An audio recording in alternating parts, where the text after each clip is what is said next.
Today we're going to update the firmware from iPrint&Scan on your Brother MFCL2750DW. Locate Brother iPrint&Scan on your mobile device and open it. If a firmware update is available for your machine, you'll receive a notification. You may also see a star icon next to machine settings. On your mobile device, press the Firmware Update banner. Then press Update. A Brother webpage for your machine will open. Enter your machine's default password to log in.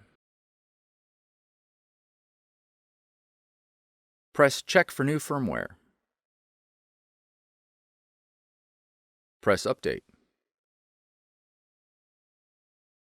Do not power down your machine during the update process. After the process is completed, you'll need to log back in and confirm the update.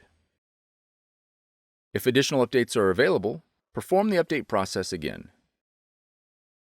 For more tutorials, FAQs, and videos, visit us at www.brother-usa.com. If you found this video helpful, be sure to subscribe. Thank you for choosing Brother.